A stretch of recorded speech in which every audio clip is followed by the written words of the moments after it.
یہ حق اور باطل کا مجادلہ ہے. اس مجادلے میں اگر ایک موقع پہ بڑی انسان حق سے پہلو دہی کرے، جی چرائے، تو پھر ایمان سلب ہو جاتا ہے، ایمان کے لالے پڑ جاتے ہیں.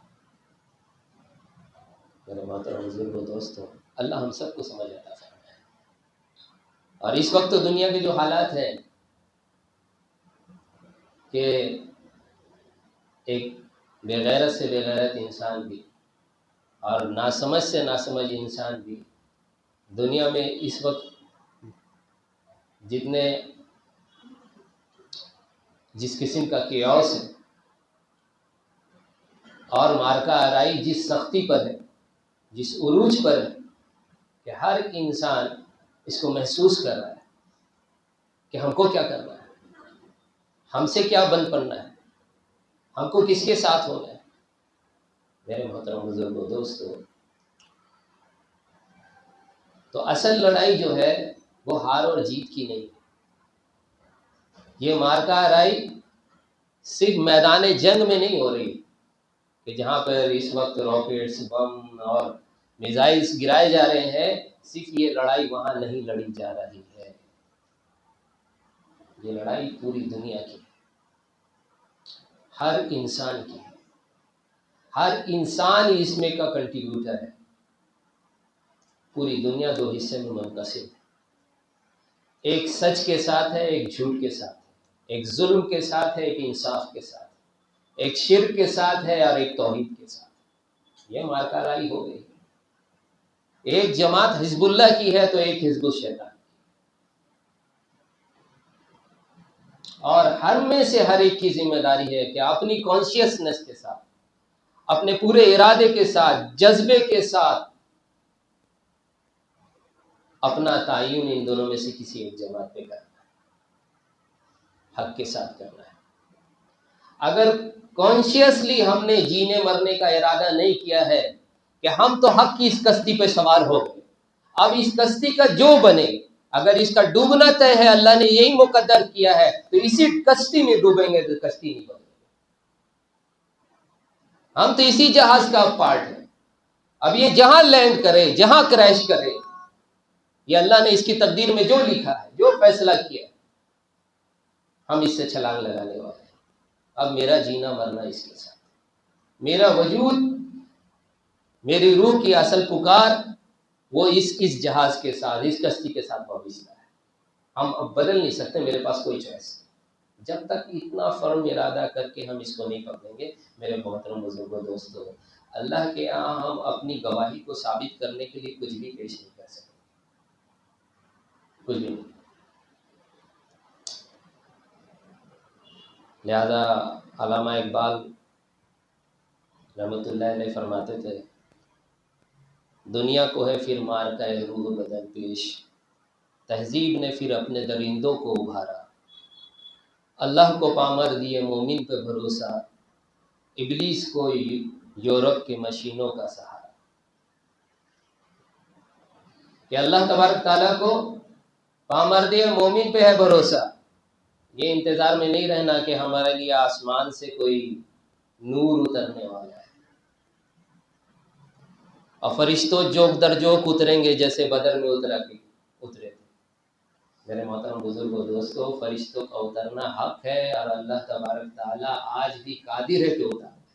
لیکن یاد رکھیے گا، بدر میں جو کچھ بھی ہوا وہ ایکسیپشن ہے. بدر کی ساری لڑائی میں جتنے واقعات ہیں وہ ایکسیپشن ہیں.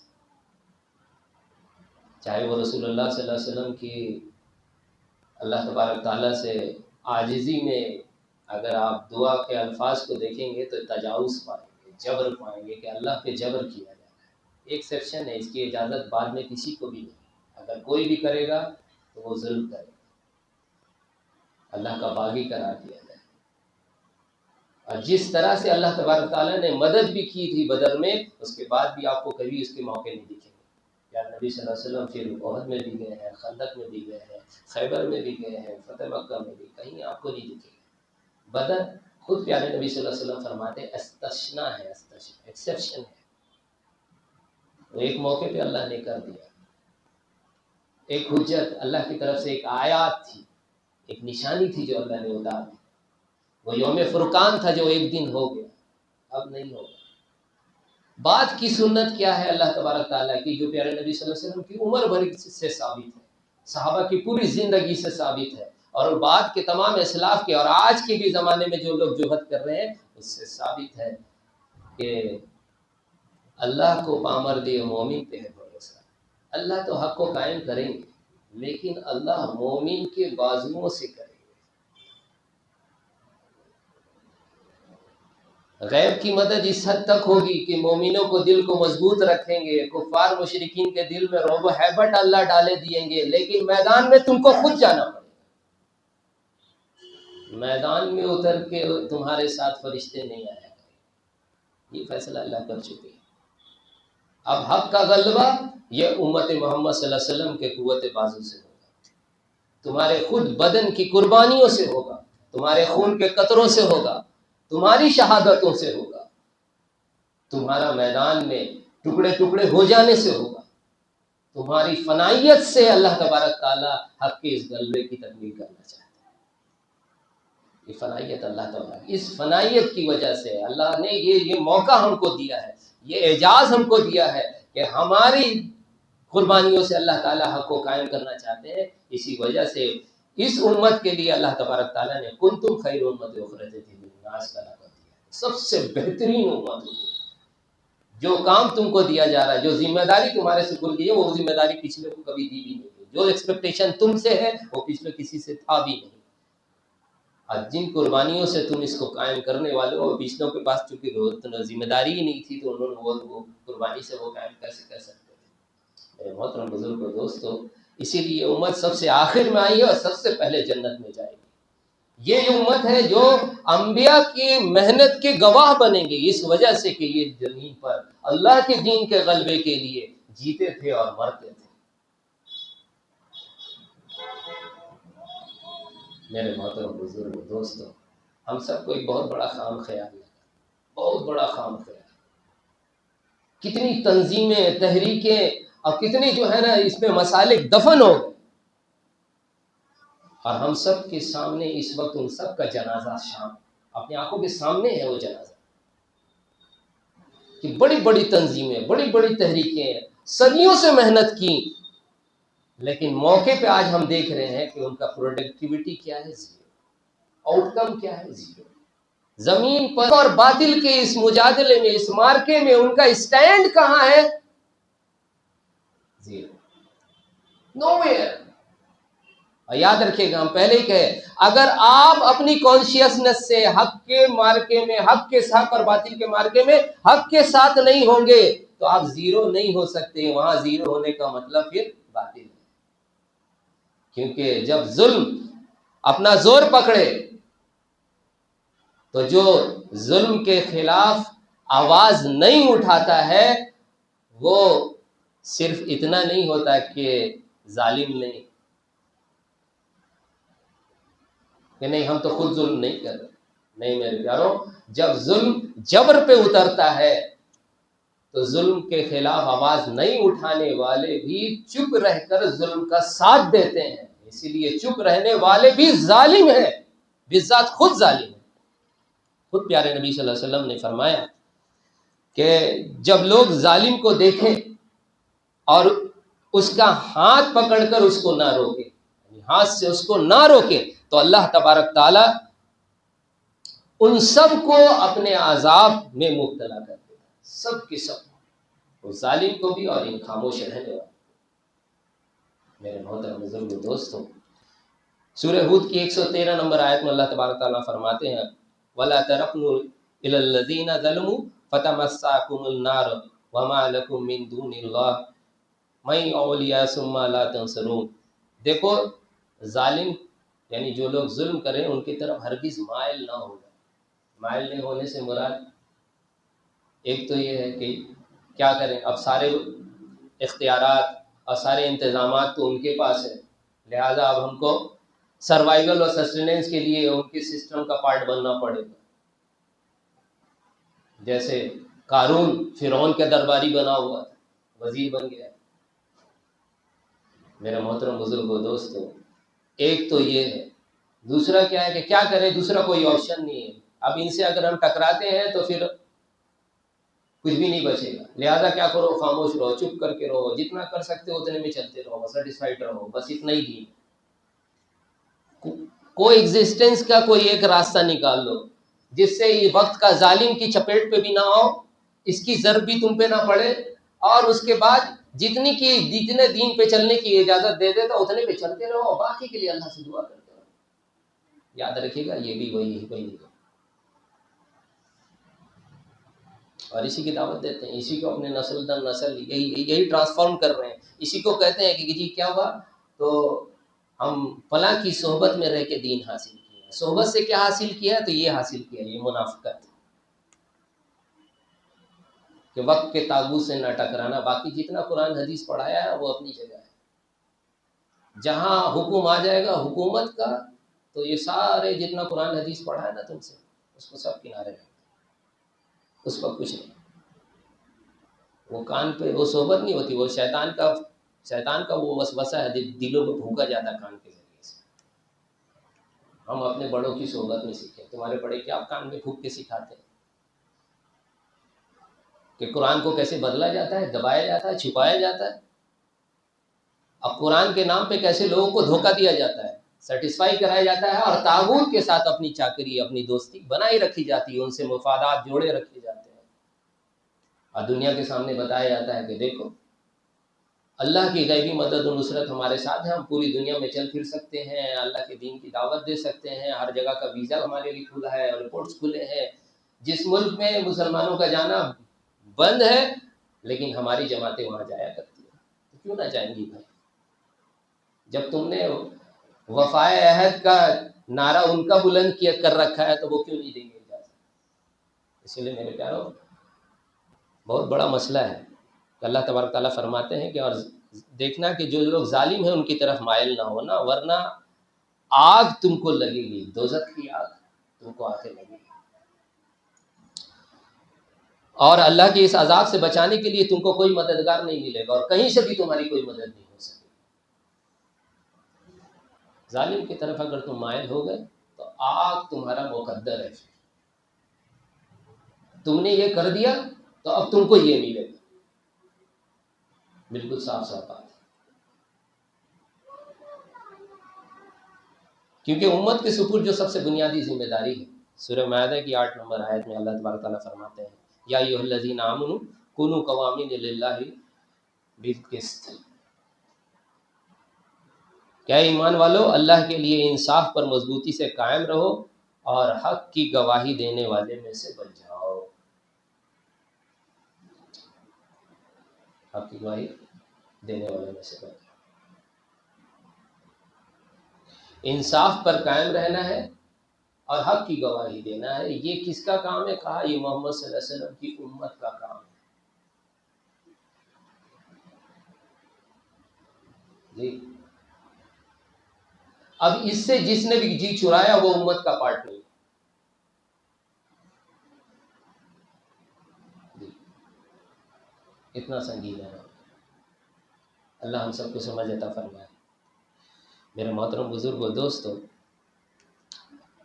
تو ظالم کا جہاں ساتھ دیا اور اس کے مطابق چلنے کی کوشش کیا تو اللہ تبارک تعالیٰ صاحب فرماتے کہ پھر تمہارے لیے جہنم کا آگ ہے. اسی بنیاد پہ فرمایا پیارے نبی صلی اللہ علیہ وسلم نے، یہ حدیث ابو داؤد، مسند احمد، ترمذی سبھی میں، کہ سب سے افضل جہاد کہ ظالم حکمران کے ساتھ سامنے حق بات کرے، حق کی گواہی دو، چاہے اس کے عوض میں تمہارے ساتھ جو کچھ بھی، چاہے آرے سے چیر دیے جائیں، چاہے تمہارے ٹکڑے ٹکڑے کر دیے جائیں، چاہے آگ میں جلا دیا جائے، لیکن کیا نہیں کرنا؟ شرک نہیں کرنا. ہم لوگوں کو جو شرک سمجھایا گیا وہ سارے مردوں سے متعلق ہے. بت کو نہیں ماننا ہے، قبر کو نہیں ماننا ہے، قبر والے کو نہیں ماننا ہے، مال سے نہیں ہوتا ہے، ہتھیار سے نہیں ہوتا ہے، انتظام سے نہیں ہوتا ہے، ہم سے نہیں ہوتا ہے، تم سے نہیں ہوتا ہے، لیکن کہا حکمران سے کرو انکار. حکمران سے نہیں، جو سارا انتظام لے کے بیٹھا ہے، سارا ہتھیار لے کے بیٹھا ہے، جس کے پاس کڑی بھی ہے اور جیل خانے بھی ہے. ابھی اس کا انکار کرو، نہیں ہوتا حکمرانوں سے. یہ فرعون سے بھی نہیں ہوتا تھا، یزید سے بھی نہیں ہوتا ہے، اور آج کے بھی ظالم حکمرانوں سے نہیں ہوتا. تو یہاں یہ کہتے کہتے زبان لڑکھڑا ہے. کہنے کی پیارے نبی صلی اللہ علیہ وسلم تو مکمل دین لے کے آئے ہیں، مکمل ضابطہ حیات لے کے آئے ہیں، جو سوئی میں دھاگا ڈالنے سے لے کر حکومت کرنے تک سکھاتا ہے. کوئی کام چھوڑا نہیں ہے، سارا نظام دیا ہے، سارا سسٹم دیا ہے، پوری ترتیب دے کے گئے ہیں. تو اب ہم کو ڈیموکریسی کی کوئی ضرورت نہیں، کوئی نیشنلزم کا کنسیپٹ نہیں ہے. پوری دنیا اللہ تبارک تعالیٰ کا گھر ہے، اللہ کی ملک ہے، اس کا ملک ہے. تو پوری دنیا میں اللہ کا ہی حکم چلنا چاہیے، اللہ کا ہی قانون چلنا چاہیے. ان الحکم الا للہ. میرے محترم بزرگ دوستو، اس کو کہتے ہوئے زبان لڑکھڑائی. یہاں پر آ کر تمام جو پھر اصلاح اور فلاح اور حاکم حکمت اور فراست اور بصیرت اور تقوی اور اللہ تبارک تعالیٰ پہ بھروسہ سب ظاہر ہو جاتا ہے، سب ہیرن ہو جاتا ہے. وہاں جا کے کہتے ہیں نہیں جی حالات کا تقاضا یہ ہے. میرے محترم بزرگ دوستو، اسی کا نتیجہ ہے، اسی کا نتیجہ ہے کہ آج ہم لوگ اس سوچنے پہ مجبور ہیں کہ 57 اسلامی ممالک یہ اس قابل بھی نہیں ہے کہ ایک ایران کے مقابلے، ایران جو حق اور باطل کے مقابلے پہ کھڑا ہے الحمدللہ حق کی طرف سے، اس کے ساتھ کم سے کم کھڑے ہو جائے، کم سے کم زبان سے کہہ دے کہ ہاں تو جو کر رہا بالکل درست ہے. ہم سب دیکھ رہے ہیں، بے حسی دیکھ رہے ہیں. افغانستان جس سے بڑی امیدیں تھی لوگوں کو، دیکھیے کیسے چپی ساتھ میں بیٹھا. اس کی توپیں اور اس کی میزائلیں جب چلیں گی وہ پڑوس کے ملک پہ اپنی چل جائیں گی. ان کو فنڈ کرنے والا یہاں کا طاقت، لیکن ایران کے ساتھ نہیں. میرے محترم بزرگ دوستو، یہ وہی پرانی بیماری ہے، یہ وہی حق اور باطل کا مجادلہ ہے جس کو سمجھنا ہے. اسی لیے سمجھنا ہے اس کو کہ جو بھی اس مارکے میں، مارکہ آرائی میں حق کے ساتھ کھڑا ہے وہ میرا دوست ہے، میرا بھائی ہے، میرا ہمسر ہے، میرا امام ہے. اب اس کی جو بھی جماعت ہو، اس کے کوئی بھی فرقہ ہو، کوئی بھی مسلک کا ماننے والا ہو، اس سے کوئی مطلب نہیں.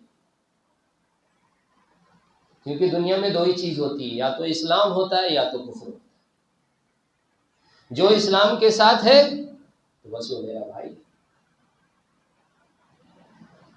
اسلام کے اس مارکے پہ جو کھڑا ہے وہ میرا امام.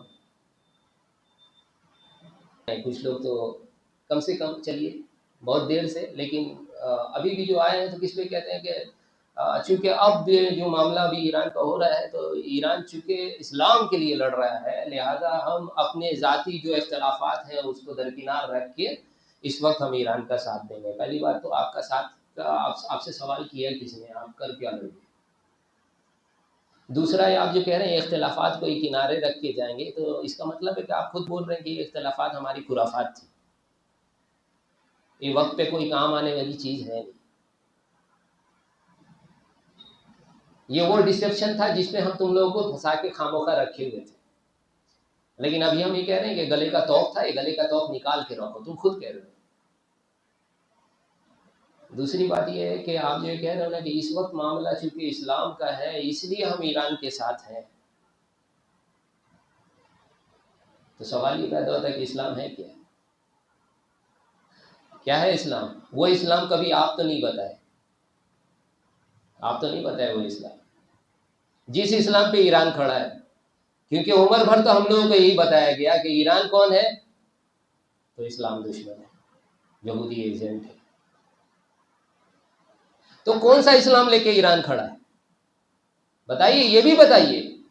کیوں ہم کہ اپنے اختلافات کو درکنار رکھ کے ہم کون سا مسئلہ ہمارا پھنسا ہوا ہے. اس لیے میرے پیاروں، الحمدللہ آج شیعہ حضرات جو کھڑے ہیں نا، اس کی ایک بہت بنیادی وجہ ہے. اور ڈاکٹر اسرار احمد نے اپنی زندگی کے آخری ایام میں یہ بہت بڑی بنیادی جو ذمہ داری تھی اس کو ادا کر کے گئے تھے. انہوں نے کہا تھا کہ میں بہت غور فکر 2 سال مسلسل غور فکر کے بعد اس نتیجے پہ پہنچا ہوں کہ کیا وجہ ہے کہ دنیا میں انگنت سنی تنظیم اور تحریک اٹھی جس نے اپنے ظالم اور جابر اور بادشاہ کو ہٹا کر اسلامی خلافت لانے کی کوشش کیا، شریعت نافذ کرنے کی کوشش کیا، لیکن سب کے سب فیل ہوئے، تمام فیل۔ اور سنی ورلڈ میں دیکھیں، شیعہ ورلڈ میں ایک ایران ایک تحریک لے کے اٹھا امام خمینی کی قیادت میں، اور پہلی بار میں ہی کامیاب ہو گئے۔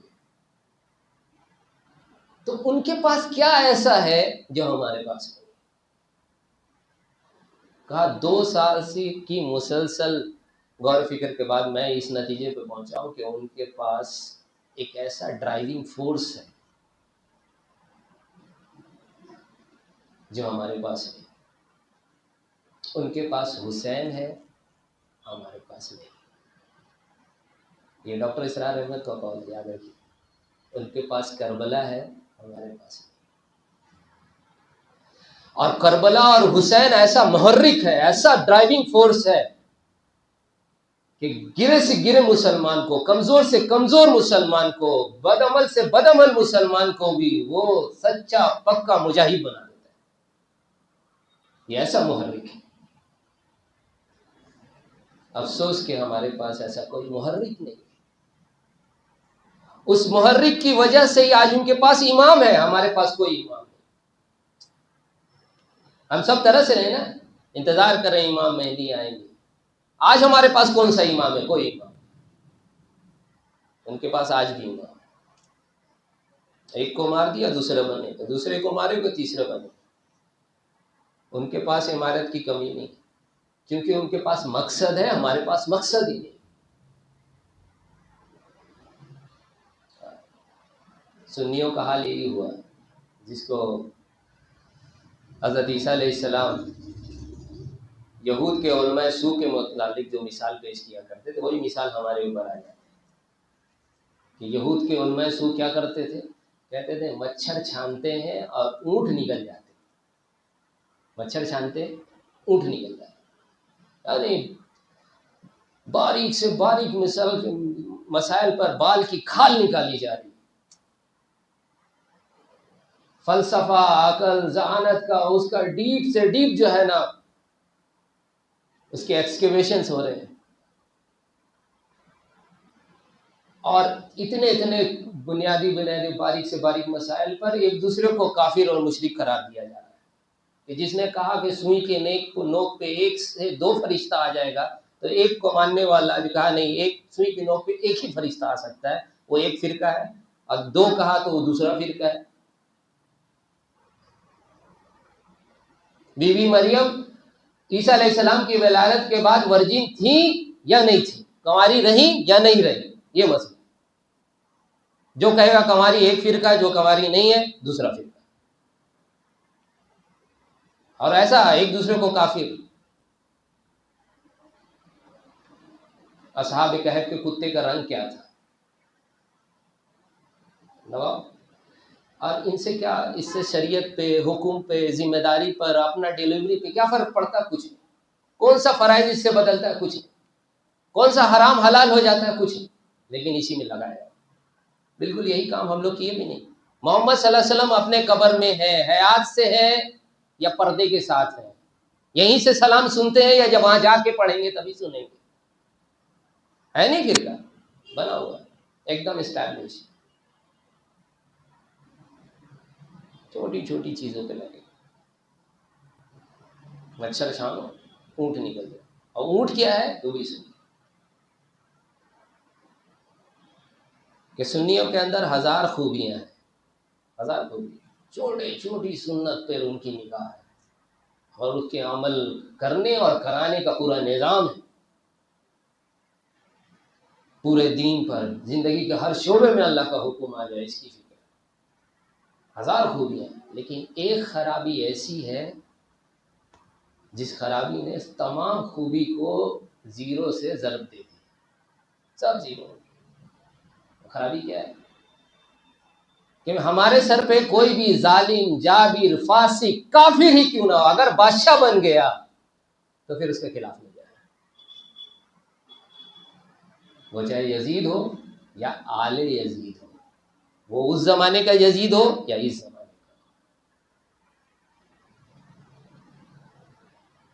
نہ اس کی انفرادی زندگی دیکھی جائے گی، نہ اجتماعی، نہ اس کے کام دیکھے جائیں گے، نہ اس کی کوئی چیز دیکھی جائے گی۔ وہ چونکہ ہمارا بادشاہ ہے لہذا وہ اولو الامر ہے۔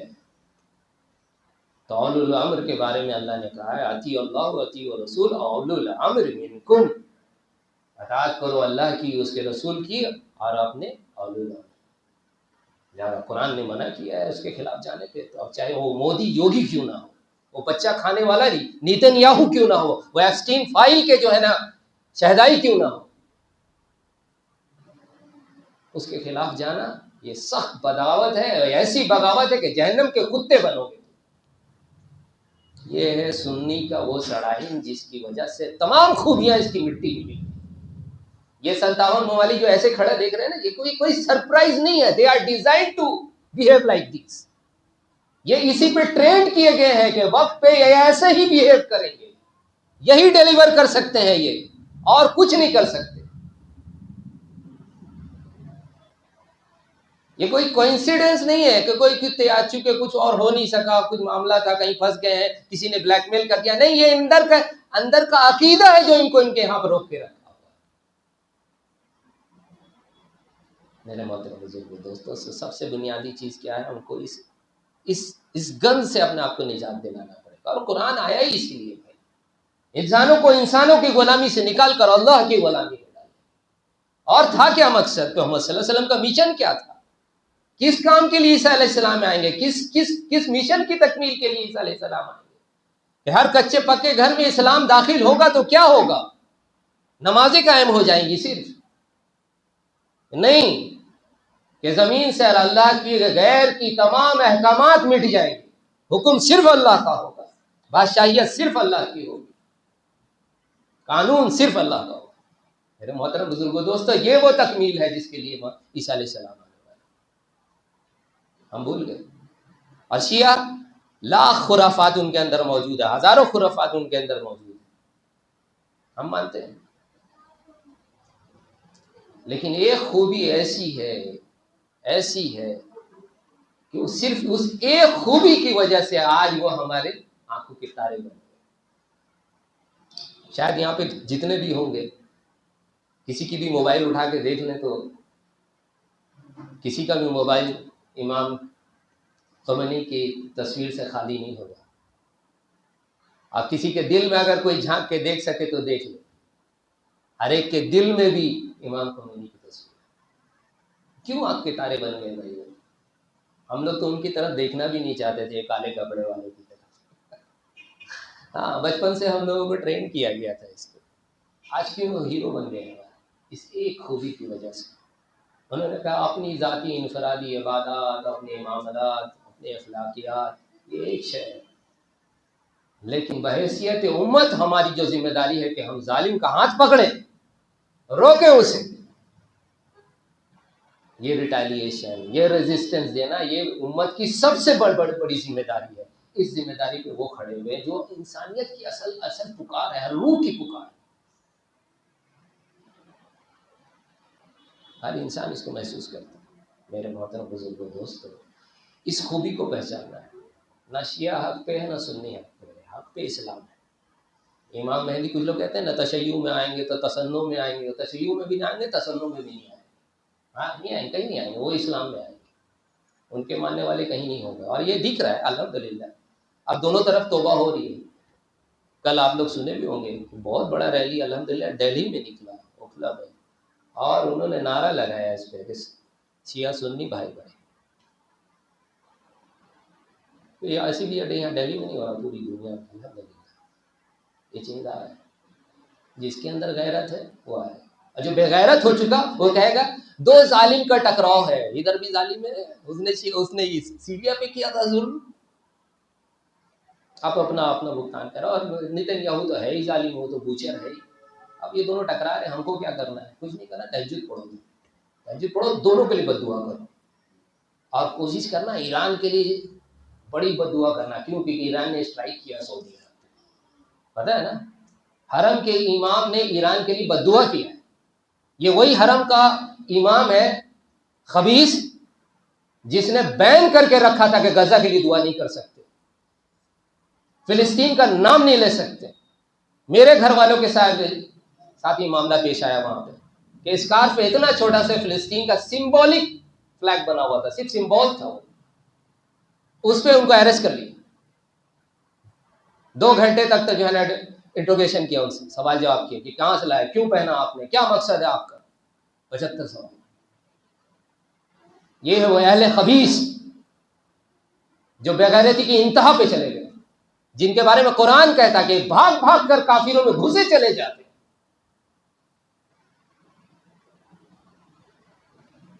میرے محترم بزرگوں دوستو، اس وقت جو مارکا آ رہی ہے اس کے لیے تو کہا کہ کوئی لٹریچر کی بھی ضرورت نہیں پہچاننے کے لیے، غیرت کی ضرورت ہے. وہ غیرت سے بھی یہ محروم ہے. اور اس وقت امام خمینی کی جو شہادت ہے وہ تو ہمارے لیے کربلا کی یاد تازہ کرتی ہے. لوگ کہتے ہیں نا کربلا میں انہوں نے جان دے کے کیا حاصل کیا تھا اور کیوں اپنے اپنے گھر والوں کی جو ہے نا قربانی دے دی. میرے محترم بزرگوں دوستو، اگر امام حسین علی مقام علیہ السلام نے کربلا میں وہ قربانی نہیں دی ہوتی تو آج ہم یہاں بیٹھ کر حق اور باطل کی اس مجادلے کو ڈسکس نہیں کر رہے. پھر وہی وضو کا فریضہ اور نماز کا فریضہ چل رہا ہوتا اسی میں. یہ ڈسکشن وہ حق اور باطل گیا، وہ کچھ کی کوئی شے نہیں ہوتی، نہ کوئی ذمہ داری ہے آپ کی. یہ اس کو وہاں پہ بچا کے رکھا اس کا.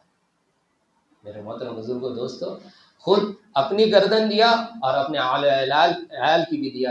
امام خمینی کی بھی حالت دیکھی، اپنے گھر والوں کے ساتھ شہید ہوئے، اپنے عزیزوں کے ساتھ شہید ہوئے، اور یہ جانتے ہوئے شہید ہوئے کہ ہم میرے خلاف یہ ہونے والی کسی بھی پل ہو سکتی ہے. بار بار ان سے کہا گیا کہ انڈر گراؤنڈ ہو جائے، سیف پیسج لے لیں، لیکن انہوں نے کہا کیا سب کے لیے بنکر ہو سکتا ہے، سب کے لیے انڈر گراؤنڈ ہونے کا انتظام ہو سکتا ہے. تو کہا ہم نے ایسے. انہوں نے اپنی شہادت دیا ہے. امام حسین کو بھی معلوم تھا ہم جائیں گے تو وہاں میرے ساتھ کیا ہونے والا، وہ پھول کا مالہ لے کے نہیں کھڑے ہوں گے. ہر ایک نے راستے میں ان کو روکا کہ آپ نہ جائیں، وہ مار ڈالیں گے. مکہ سے ہی ان کو بتا دیا گیا، لیکن وہ رکے نہیں. وہ یہی کہتے تھے تم ہم کو یہ بتاؤ کہ کیا ہم حق پہ نہیں ہیں. تو سب یہی کہتے تھے آپ خطا پہ نہیں ہیں، آپ خطرے میں. آپ حق پہ ہیں، ہم بھی کہہ رہے ہیں آپ حق، لیکن آپ خطرے. میرے محترم بزرگ دوستوں، تو جانتے بوجھتے خوشی خوشی حق کو قائم رکھنے کے لیے انہوں نے قربانی دیا تھا. اس زمانے میں امام کو اس قربانی کا نتیجہ ہے کہ آج ہر ایک کے دل میں وہ داخل ہو گئے. کہا نا ان کی جسم سے وہ روح نکلی نا تو وہ روح کہیں نہ کہیں ہر ایک کے دل میں داخل ہو گئی. ہر ایک کے دل میں داخل ہو. وہ محبت جو ان سے تھی ان کی وفات کے بعد کئی گنا زیادہ بڑھ گئی. اور خود ایران میں جس قسم کے معاملہ چل، جو پروپیگنڈا چینل وہاں چل رہا تھا، ان سب کو بھی فل اسٹاپ لگا دیا. سب ایک زبان ہو گیا.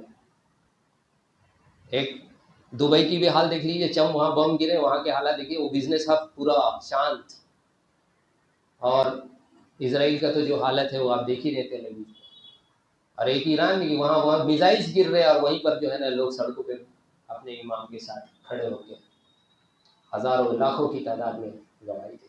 میرے محترم بزرگ دوستو، یہ ان کی شہادت کا نتیجہ ہے کہ 9 کروڑ ایرانی کو سب کے بچے بوڑھے جوان سب کو مجاہد بنا کے چلے. سب کو وہ غزہ کے جو ہے نا عورت بچے جوان کی جیسا بنا کے چلے. خون دینے پہ یہ ہوتا ہے. میرے محترم بزرگ دوستو، لیکن یہ اہل خبیث اتنی پاک قربانی جس میں ایران کا اپنا کوئی ذاتی مفاد نہیں تھا، بجز اس کے کہ وہ بیت المقدس کی حفاظت کے لیے سب کچھ کیا. سب کو پتہ ہے انہوں نے جو کچھ کیا ہے. ایران نے جتنا اسٹرگل شروع سے کیا ہے، ایرانی ریولوشن آنے کے بعد سے ساری ان کی جو پالیسیز بنی ہے وہ پرو پیلسٹائن بنی ہے، پرو بیت المقدس بنی ہے. اسی وجہ سے ایران بارہا انہوں نے کہا کہ ہمارا ایک ہی دشمن ہے ایران، ایران ہے ایران. لیکن یہ اہل خبیث ان کو نہیں سمجھ میں آیا. اتنی پاک قربانی جس نے دنیا کو اکٹھا کرنا شروع کر دیا، الحمدللہ ثم الحمدللہ، لیکن ان کے دل اس کی طرف مائل نہیں ہوتے۔ افسوسناک حالت میں ہم سے لوگ کہتے ہیں کہ ان کو کیا جواب دیں، ہم ان سے کہتے ہیں ان سے صرف جواب نہیں، ان سے صرف ایک سوال کرو، ان سے سوال یہ کرو کہ ڈونلڈ ٹرمپ کے سامنے تم اپنی بیوی کا بال کھول کے کھلوا کے کب نچواؤ؟ اس کے علاوہ ان سے کوئی بات بنتی نہیں ہے، کسی لائق نہیں ہے یہ۔ کون سے قرآن حدیث پہ تم سے ہم بات بحث کریں؟ تم نے سب پامال کر دیا جی، تم اب تو 1.5 جو اپنے بچیوں کو نچوانے کے لیے بھی دلائل لے کے آ گئے ہو، تو پھر اپنے گھر کے بھی نام دو نا، اور کیا بات کریں گے تم سے؟ ان سے کوئی بات نہیں ہو سکتی۔ اگر اتنا تلخ نہیں بول سکتے تو ایک ہی چیز کہتے ہیں، جاؤ یار قرآن پڑھو، اللہ کرے تم کو کچھ سمجھ میں۔